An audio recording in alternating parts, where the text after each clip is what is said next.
And we're back. We're back, baby. We're back. It's about an hour before the semi-final. England-Denmark, obviously. Last night, Italy went through, which I'm equally as happy about. I've got my boy, hey, that's it, Ballon d'Or.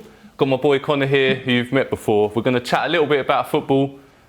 Some really too early predictions, which we'll then get back to in a bit more depth later on. But I've got to fess up. I've got to admit some of my Euro predictions. And I'm just going to... I can't find the tweet. I've probably deleted it for reasons you will find. I predicted Kiefer Moore, if you've heard of him. That's the Welsh striker. The Welsh striker, yes. I predicted him or Burak Yilmaz to be the top scorer. That's a bold prediction. That's a very bold prediction. I'll put my head on the chopping block. Ukraine or Russia in the quarters. Wow. So nearly. Did Ukraine get to the quarters? Ukraine... yeah, they did. They did. Quarterfinals, against us. Yes, I'm rich. Italy or Turkey in the final. So I got one of them right. Yeah, and bold. I put Henderson will get an assist. Henderson's not got an assist so far. No, but he got a goal. He did get a goal, which is a bit of a jammy goal. Yeah. And he hasn't really played, which I'm not too happy about. He might come on tonight, and we might be, next video talking about that assist. So yes. You could be on. Henderson to Saka to Mount, bang. Right. My first question is for us two. In my belief, there's two different sets of England supporters. Yep. One is coming home. Yeah. And the other is coming home. The world's in motion. That's a very diverse crowd there. What's your choice? Is coming home or? Do you know what? Shout out man like John Barnes. I'm world in motion every day of the week. 100%. Yes. It's the underrated one. Everyone sings it's coming home. But listen, the OGs know about the rap. Yeah. John Barnes rap. Listen to World in Motion in the shower before a game, and you will get going. Before a shower, before you go on a date, anything. Non-football related, actually. Yeah. I guess you pumped up. Yeah. Any inspiration? Business meeting, first day of school. You got to hold and give and do it at the right time. A funeral. Yeah. That's whether you're slow or fast, you can get to the line. Exactly. What doesn't that apply to? Covers everything. My next one is England related. Yeah. Let's assume that the next two games go well, or we don't do too badly. The performances stay consistent with what we've already seen. Have you been impressed with England's performances? The last two, yes. I think the Ukraine game was never a 4-0. It was too comfy, but that Ukraine team was crap. Yeah. You could have played Tesco's night team with Ukraine shirts on. It was that bad. But I think the last two games have been impressive. The way we've dealt with it, again, the fact we haven't conceded throughout the tournament is impressive. The Germany game for me was the one. Yeah. Because obviously you know what England are like. They get to a major tournament, they come up against a big side, and we shrivel. And we're out. But we don't do that anymore. The German side is not as strong as it was years ago, but it's still got top class players. Yeah. So the fact that they actually did it and got through, I think, was the most impressive thing. But the group was very stale. I think the group games weren't great, but the knockout, I've been impressed. Yeah. So we might not be saying that in 2 hours' time. No, yeah, exactly. But I think, again, assuming everything goes all right, I now look back on the group stage games with a bit more like, we weren't pushing ourselves because they were expecting to get to this stage and towards the final. A bit like you, at the time, I was sort of sat there thinking, if Scotland score here, and we don't get a result in the last game, we could be going out of the group stages. 100%. I was on the edge. But also the thing as well, with tournaments, you don't want to peak too early, because you see the likes of... Look at Holland as well. Like they had a great group. I think they scored, was it 3 goals in every game they played? And I put half their team in my fantasy team. There you go. And people do get carried away. But if you peak early, we beat Czech Republic 1-0. They came up against Czech Republic and they lost 2-0. So it can happen. Yeah. And a lot of people had said that they were, pretty much in the quarterfinals and didn't give Czech Republic a chance. No. So you can't peak early. I'm glad we didn't. I think we're in our form now. So. Well, there seems to be like a misconception that like the best team wins the tournament. Mm-hmm. And when you sort of look at it, I mean, just look at the first few Euros of my memory is Greece. Yep. Sorry, Harry, off camera.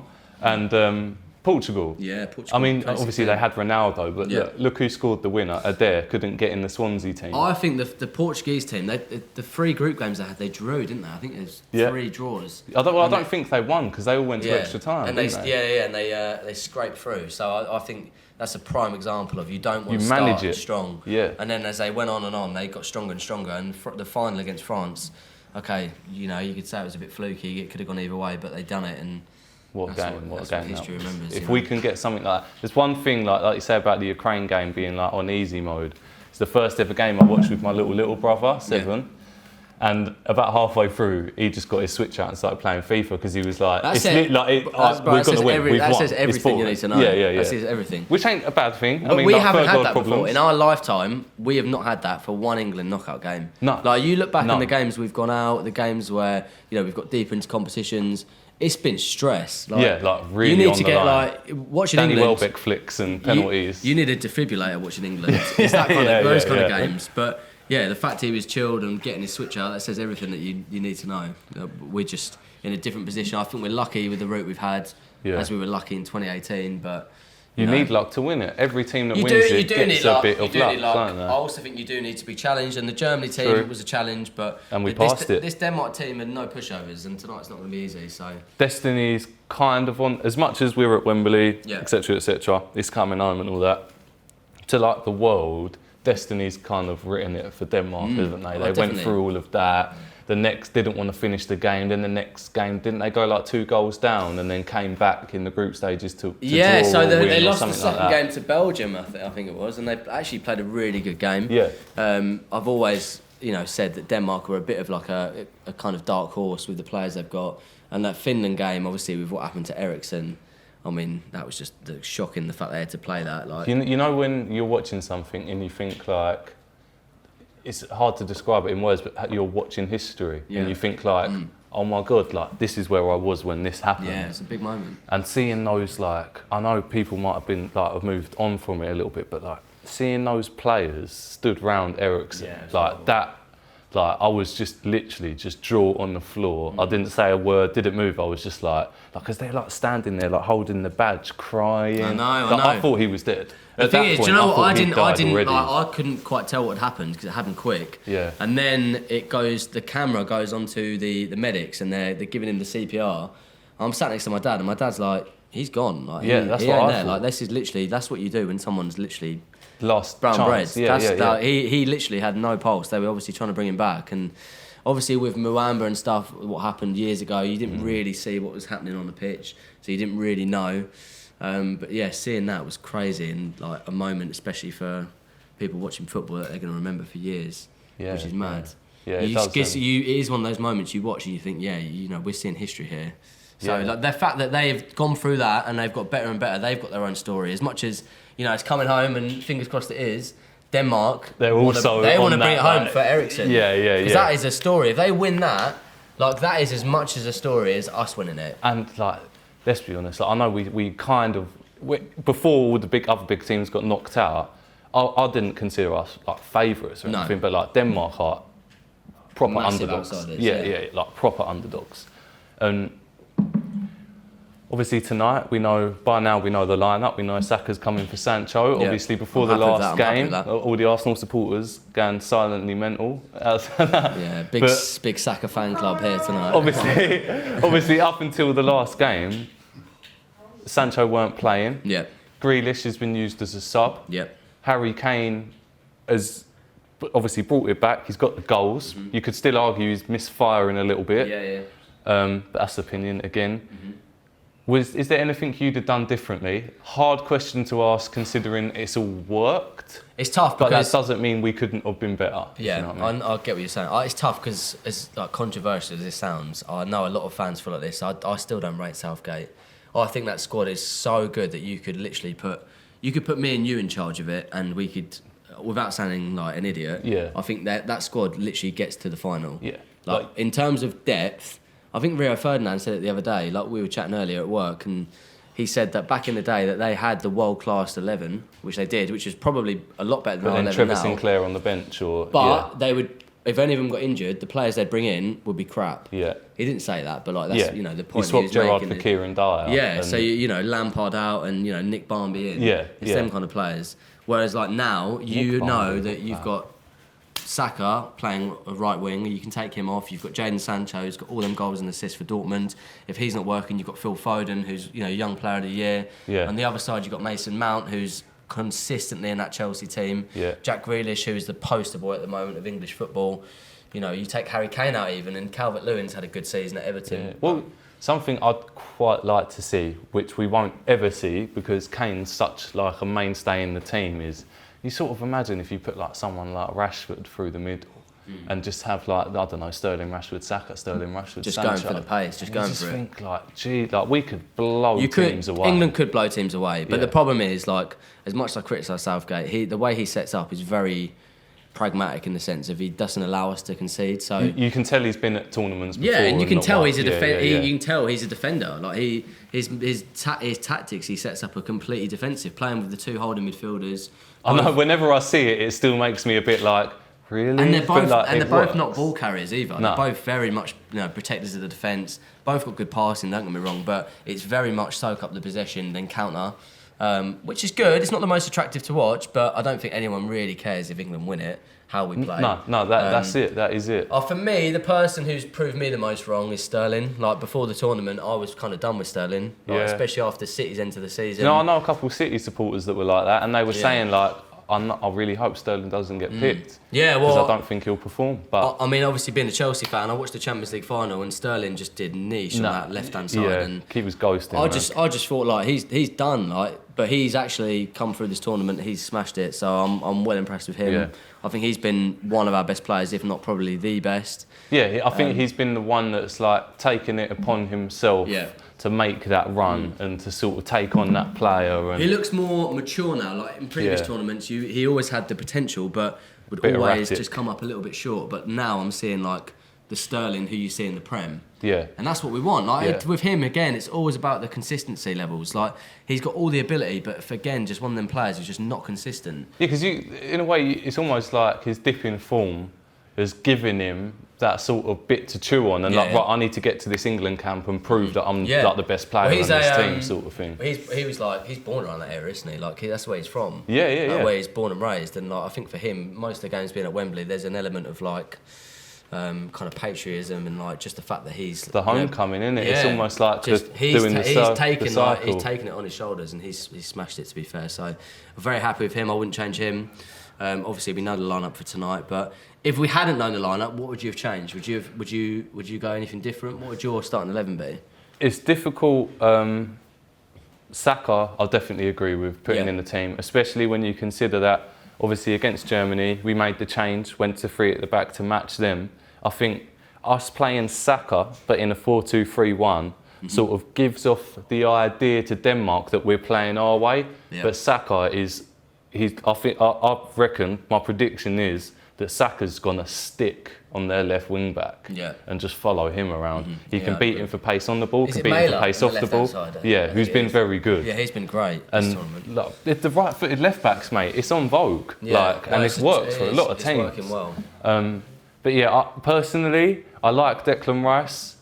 Like as a person and a player, I love the relationship that players like him and Mount have. But I just think it's mental that Henderson doesn't start in the middle, man. It's tough because I know most people won't agree with that, but I think when you watch England when Henderson comes on, suddenly we just run the game. Do you know what though? Like, you go back 12 months ago before he got the injury. Like he starts every England game, doesn't he? Like, let's be real. Like he was one of the best players, if not the best player in that Liverpool title-winning team.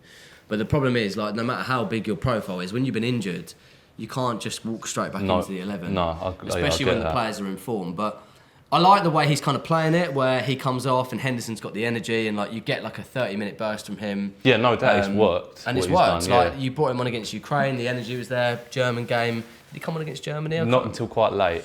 I think it was quite late, but he came up against the Czech Republic, and I think he scored, which was disallowed. But I like Henderson as well. I think he's a very good player. Like I said, the fact that he's not even starting and he's one of the best midfielders in that team, just shows where we are as a country and as a nation, really. Because I would like to see, obviously, where Rice and Phillips are very defensive. Obviously, Henderson is as well, can be, whatever.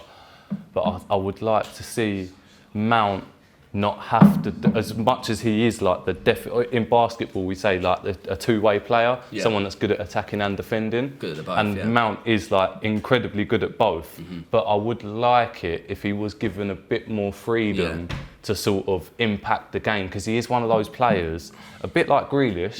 And people don't mention it about Mount. Mount can just take the ball and get a goal. Like, the thing is, at Chelsea, he's used as an 8, like he is given that space.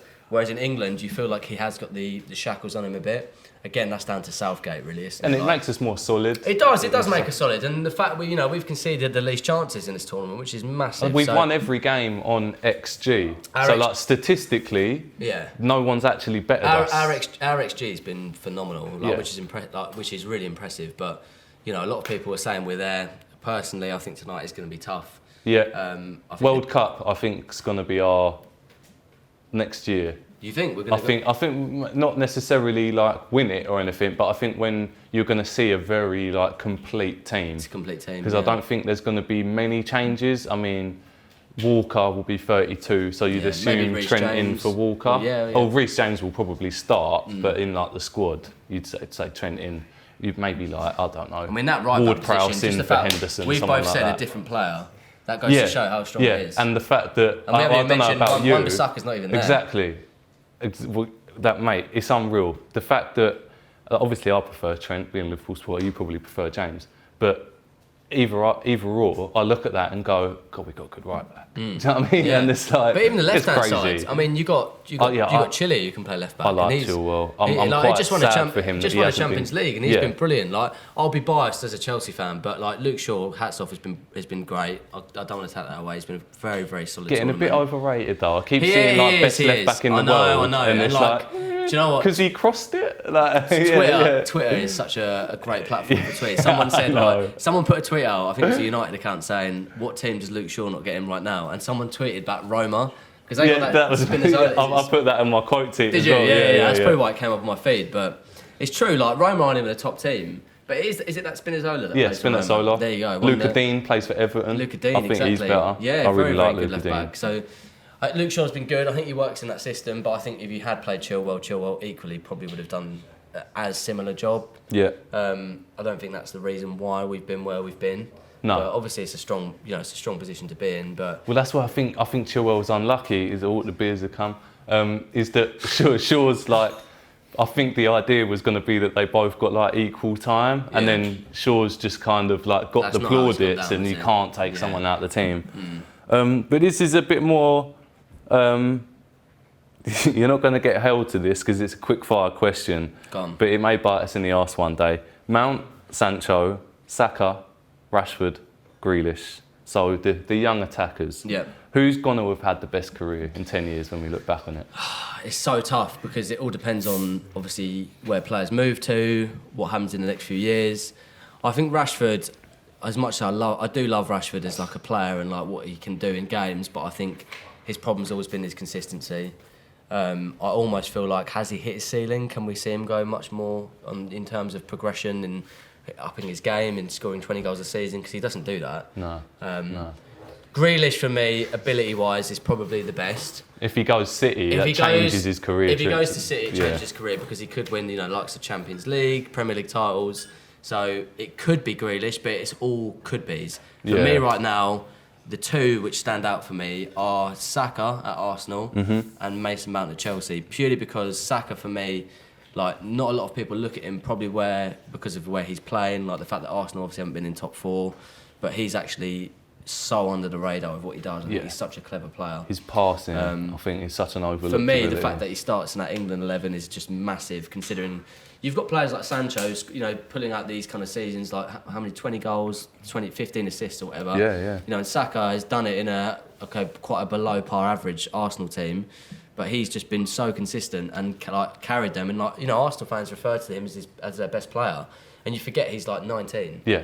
And he's absolutely smashing it. So for me, his ceiling is really high. Mason Mount, I never thought I'd say it, but like he could be the heir to Lampard's throne. That would be my answer. I think Chelsea is Mount's team now, and I think considering you just won Champions League, you've got Tuchel in his manager. Havertz and Werner, etc. Second season is when they're going to kick on, and I mean they are going to kick on. I don't care what anyone says. At least Havertz is going to kick on. I agree massively. He's a cracking player, but I think Mason Mount. I think he's going to be the guy that's he's the next Gerrard or Lampard-esque player. Definitely. And he's going to have a lot of trophies over the next 10 years. The thing about Mount is it's not always ability with him either. It's like, you can tell from managers that have worked with him, it's his work ethic. He grabs the game by the scruff of the neck. And also, as well. what he's putting in training, he's always the first one there, first one out. His attitude is spot on from like a footballer, from what you'd want. Yeah. So for me, I'd say them two, but like I say, if Grealish goes City, it could be Grealish. It's very.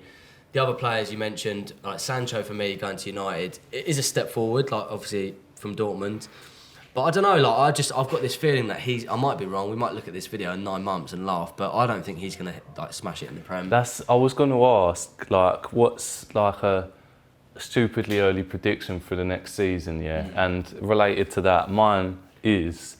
One of United or Chelsea are going to win the title, and the other one will drop out of the top four. Yeah. And I put Man United in there to be safe. I think Chelsea are going to win the title next year, but I think United, as much as they're investing, when you look at the quality of the coaching team around all the other teams, I think Man United are going to be one of those teams that, like that Tottenham team when they lost Bale, Liverpool when we lost Torres, and they just threw money at all of these different players that don't really fit together. But it's like, oh, he's English, oh, he's good. Let's buy him for whatever money. One-season wonders, mate. Yeah, that's what it is. And everyone's so big on Greenwood and that, and I think he's really good. But have we actually seen enough where you see Rashford, Sancho, and Greenwood as good as Salah, Firmino, Mane? The truth Havertz, is, Man United came second this season because all the teams around them were crap. Had a bad season. That is the pure facts. Ole is not a top manager. No. Never will be, in my opinion, either. No. Same. You can tell the elite managers from just from interviews and from the way they speak about football. For me, he is. I don't want to say a joke because that's harsh, but I don't rate how he needs so much money just to make a little difference. And how he's asked the board for more money. He's not done anything since he's been there. I don't think they got to Europa League final, but they lost to a very, very average Villarreal team. I think your prediction is right. I think United could drop out the top four. It's going to be interesting next season. Obviously, you've been a Liverpool boy. I think Liverpool are going to come back strong. Yeah. But the problem is, we were discussing this the other day. Liverpool, probably the best starting 11 in the Prem, but probably the worst depth out of the teams. Yeah. When you consider that we'll probably be selling Shaqiri Shaqiri and exactly. And they're just going to be replaced by youngsters. And the problem is, good youngsters, but still. Salah, Mane, Trent, Van Dijk, any of them boys get injured. Look at this season. Who do you bring in? Yeah. And you were getting emergency loans left, right and centre, and okay, fair enough. We had our 6th and 7th. Do you know what? Fair play to Klopp, because I think you got third in the end, didn't you? From where you came, from where you were, which is incredible. And shout out Klopp to that, because he's a top manager. Shout out Alisson's head as well. I think that's incredible. But I just think you lot need 5 signings, but probably B team signings. Yeah. Do you know what I mean? Yeah. You need someone that's not going to expect to play every week. You need players like when you signed James Milner 4 or 5 years ago. Yeah, exactly. Them sort of players to come in, get make the difference in the 70th minute. The Shaqiris of this world, because obviously he's not going to stick around. The Origis even. Yeah. Origi, how many times did he do it for Liverpool? Yeah. Underrated Saved player. Our asses. My worry for Liverpool is probably, like I say, the best starting 11 on their day at the teams, but the worst depth out of all the top teams. Talking of transfers, obviously Haaland's been linked to you guys. Do you think it's going to happen? My gut says no. Only because I think... Do you think he's going to stay at Dortmund? I think he probably sees himself as a Real Madrid or Bayern Munich player, just based on the profile of what he will go on to do. His agent as well, we don't really get on with, Mino Raiola. Mm-hmm. He's a very, very difficult agent. I'd love him to come to Chelsea, of course. And if Chelsea only signed him this summer, I'd be buzzing, because that, for me, is the missing piece of the puzzle. Yeah. But I think, realistically, if we can get Lukaku for 70 mil... I'd go for him. Yeah. Because Haalaand, for me, is 160 mil. And then you blow your budget. If you get Lukaku and then you also get, maybe Declan Rice, for me, that's an equally as good window, if not better. Yeah. Because you're covering 2 areas of which you need cover. My gut says no, but you know what it was like last summer with Chelsea. No one expected them to get the likes of Havertz, Werner, Ziyech. and we did. So I think the fact that we won the Champions League, there's a chance. But yeah, we'll have to see. It's early days. I think after the Euros is when we'll see it kicking off. The tweets I'm seeing is like, he's interested, and he wasn't interested beforehand. Lukaku. Haaland was not interested before, but then Chelsea obviously won the Champions League, and of course that's attractive to a player. Tuchel as well is a big name. It's a big name, and apparently his agent is trying to negotiate a buyout clause. So if we sign him, that he can be bought out from another club. Yeah. Which could be, like a Coutinho to Liverpool. Yeah, it could be upwards of 200 mil, which is crazy numbers, but. I don't know. We'll see. It's very early days. I think, obviously, we'll know in a few weeks' time, won't we, what's going on. The Prem starts in 5 weeks. I know, it's nuts. Which is crazy. Have you made any signings yet? We haven't signed anyone yet. Is there anyone you reckon you will defo sign? I think Declan Rice is odds on. Yeah. I do. Like, he's a Chelsea boy, loves us. Whenever he talks about us, he's best mates with Mason Mount. I know, what a story that would be to get him back It'd be great. I'd love to get him in, just because of the profile. I think he's a leader. I think it'd be a great signing. Could see it happening. But you know what the windows are like. Do you know what I think it's going to be interesting? We need to keep a keen eye on Mbappe, what happens there. Because after the Euros and after what Zidane and Elka have come out and said, he's not going to want to stick around at PSG. Well, the thing is I know, and I'm not just saying this because I know Liverpool is his first option, but I don't think we will pay. And so that will very quickly turn to, okay, well, what other English club then? And I think Mbappe at Chelsea seems right. I can see him in the Chelsea. I can see him in the Anelka years Chelsea shirt. Oh, do you know what I mean? I'd be gassed. I could see it happening, but I could see the vision of him being there. But whether it happens or not is a different story. Anelka came out and basically said that he needs to join a top team, and he listed the Premier League teams. And Anelka was a club slut, wasn't he? Let's be honest. I love him. He played for everyone. I miss those mercenaries. He was at Chelsea, he was at Liverpool, he was at City, he was at Arsenal. He played for all the top teams. And he came out the other day and was like, "Look, you need to join one of these teams, basically." So it could be interesting. That could be one to keep an eye on. Yeah. Again, it comes down to money. Who can afford him? Harry Kane's going to be moving around as well. There could be a real merry-go-round. City could be signing Grealish and Kane for a combined 250 million. See, I don't see both happening. That's the thing. Well, because Pep's sort of come out, and Pep playing the Man City violins has gone we're just being priced out of buying a striker. We can't afford to buy anyone. That to me says that about 2 weeks before the season starts, they're going to spend about 150 million on a striker. He's a clever man. Yeah. He's the master of the dark arts. If you were City, if you were Pep, and you've got Grealish or Kane, who are you signing? I'll go Kane. Yeah, I would. Only because I like Grealish more. Aguero I'm not Kane's leaving is biggest massive. fan. Gabriel Jesus, good player, not world class in my opinion. You get Kane in, you win the Champions League. It's quite scary, isn't it? The thing is, City lost the Champions League final to Chelsea, and obviously I'm gonna gas us up and say, of course we're the better team. We were. Yeah, and that's 100%. But you know what it's like to win the Champions League. You need a few stabs at it. Yeah. You need to get to a few semis. You need to get to a few finals. Yeah. Chelsea lost to Man United in 08. They very nearly lost to Munich in 2012. They got through. It's down to experience. That City team will come back. They will be back in the final again very soon. Yeah. Maybe the next year, maybe the season after. If they have a player like Kane, it's done. I know. I'm quite scared for the Prem, to be honest. If they get Kane, I think you can sort of just shut up and good night. How do you? Well, I don't know. It's so tough because if Liverpool have an injury-free season, then they're just as good. In my opinion. I'm trying to refrain from mentioning Liverpool because last season I was like, right, that's it. We've won the title. This is our era now. 5 years. By Christmas time though, they were top. We were top. They were flying. But that just shows how up and down it was. We were top, then we went down to 8th, and then back up to 3rd just in time. It was a crazy it's nuts, season. Isn't it? The thing I love about Klopp though, Liverpool now, obviously Benitez has gone to Everton, and that. Yeah, what do you reckon about that? I think it's crazy, man. Because Liverpool's the bigger club than Everton. From our perspective, it's it's quite nice. Yeah. But obviously for it's Everton, it's like your little brother giving them your hand-me-downs. Yeah. To me, you've gone. There you go. Yeah, we don't need him anymore. He's old. Yeah, and he's looking at it. He might do a job, it's like giving your old night jumper. He'll still look good, but it's a bit washed out. Yeah, but people that know will be able to tell that it's an old one. I like Benitez. I think he was a top manager. Did great at Liverpool. Did great at Valencia, even to an extent with us, getting us Europa League. Yeah. But he's just very, very washed up.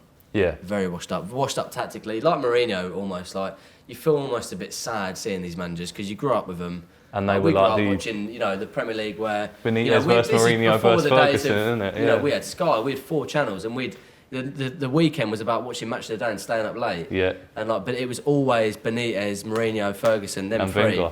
Yeah, and Wenger. Like they were the guys, and now you don't now have it's that as much. fucking Arteta. Sorry, that's Yeah, the Arsenal fans. Arteta and Solskjaer. Yeah, the quality has dipped definitely, but next season with I'm not gonna lie, I was scared a few weeks ago when Conte was linked with Spurs. Yeah, I think they're going to be a bit better than everyone thinks they're going to be next year. What, under Nuno? Do you purely under they're just going to have 10 men behind the ball. Yeah. And Heung-min Son's going to be up there by himself. Yeah, absolutely. Just waiting for that ping. Do you know what though as well with Spurs? They were always better when Kane didn't play. Mm-hmm. The record when Son started and Kane didn't. I think with England, I think if you you can't say take Kane out of the team because he's our top scorer. He's Kane. But but just, I don't know, man. I think Sterling or Rashford in that role. Do you know what about Kane? The thing that frustrates me is, as much as he does come back into the middle and can interlock the play, he's one of them strikers who I would say comparably is a bit like a Aubameyang. Yeah. Where you can play for 90 minutes and you will not notice that he's played. Yeah. But then you'll literally look at the match report, you'll win 3-1, he'll get 2 goals and an assist, and Yeah. you go, where the fuck was Kane? If you missed the goal, Yeah. you wouldn't have known he was playing. Exactly. Yeah. And I hate them strikers. So do I. Because why did we fall in love with football? We love flair, we love action, we love twining past him. We love players getting involved, and that's why for me, I love players like Henry. I love Aguero, even Drogba to an extent. Yeah. Because Drogba, you didn't know what you were going to get. He was going to do something. You didn't know what it was. Yeah. But you get them you get them strikers likes of Aubameyang and Kane who are just very, very clinical. And don't get me wrong, if they get a chance, they'll score it. But it's not always attractive to watch. Yeah. Well, I know a lot of other teams. I don't think you're the biggest Bobby Firmino fan either. No. I know not a lot of people are. But that is the one reason why I like him because he's not the greatest striker, but he'll do a little flick. Yeah. And it's that is literally why I watch the game. Do you know what I mean? He's one of them players. If you're not a Liverpool fan, you don't watch him week in, week out. You don't get it. No. And I understand that completely. And the thing is, I don't watch Liverpool week in, week out, so I probably don't get it. Yeah. But from what he actually does, I do. I understand it to an extent, but for me, obviously, you want to base a striker based on flair and goals and like I say, going back to them days of Match of the Day, and you see the best highlights of a game. Henry was the GOAT, obviously, with what he would do. He was like a centre attacking midfielder, striker, winger. Yeah, he just picked the ball up from any part of the pitch, and in 5 seconds and the he'd be thing near is, the when goal. you grow up with that, you expect everyone to be like that, and it's not realistic. Yeah. But there are top strikers out there. I just think don't get me wrong, Kane is a top player, world-class striker, probably one of the best in the world, but from what we like to see, he's probably not the best to watch. I mean, if you look at the top strikers, you remember the days of Adriano, I know he's I watched a little clip of him the other day, a little compilation, and you just think, Jesus Christ. He was an animal. Mate, that Brazil era, I know we spoke about it before, but that's it, like you say, because we grew up with that, just what we're used proper to. Mavericks, players that were just unbelievably talented. And now, where the coaching, where the sports science, where the training, everything's at such a peak level, it's almost made football quite computerised. I think it was, and it just comes down to who loses focus for 1 second, rather than who does that moment. Did you see? I think it was Thiago, or it was one of the Spanish players came out and said that basically football in the last 2 years, not 2 years, but a few years, has been ruined and it's gone very robotic. Yeah. And he was basically saying that he doesn't really enjoy it anymore because it's very, very safe. Yeah. And I agree. You watch a lot of the top games now, like the derbies. I remember, I think back to our games last season, the big games we played, and there was never any flair moments. No. It was very, very tactical. It's all just like who's going to lose focus first. And who's going to slip. It's like a game of FIFA. If you slip up, the opponent's in. Yeah. And it's almost so controlled and measured now. Whereas you go back and watch Premier League years of 06, 07, 04, 05, them big seasons. There was so much drama. Goals from every angle. Free you never kicks. see a Papi Cisse goal again. No, not a chance. And now I just think it's very conservative. I do as much as this tournament has got better as the knockouts gone on, I think football is definitely not as entertaining to watch as it was. No, 100%. Probably 5, 6, 7 years ago now. Yeah. But what about the cup games? They're a bit more like open.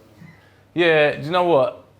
This is why. Euros. Yeah, that's what I mean. That's what I've quite enjoyed watching the Copa America because it's like it's where the not every single player on that team plays in like a top 5 league and is not coached by like one of the best managers in the world. You get those like that player that just comes on the pitch and he's like, I'm not going to pass. I'm just going to do a step over and shoot every time. And you kind of like I have proper missed that, but I think it will do the rounds and come back, if you know what I mean. Because I think people will get bored, and I think where football's become such a business, or stuff going on, drug deals. Yeah, he's doing a podcast. Oh, yeah. To be fair, we've got 23 minutes before the game starts. How much should be covered? We should probably. Do you want to do it after again? Go back to it. Yeah, so we'll. Yeah. We can come back to it again, can't we? We're going to wrap it up, and then we're not going to do like a pod after, but we'll give you our reactions to the game. Whether that's good or bad, isn't it? So yeah, it's perfect. We'll see you on the flip. See you on the flip.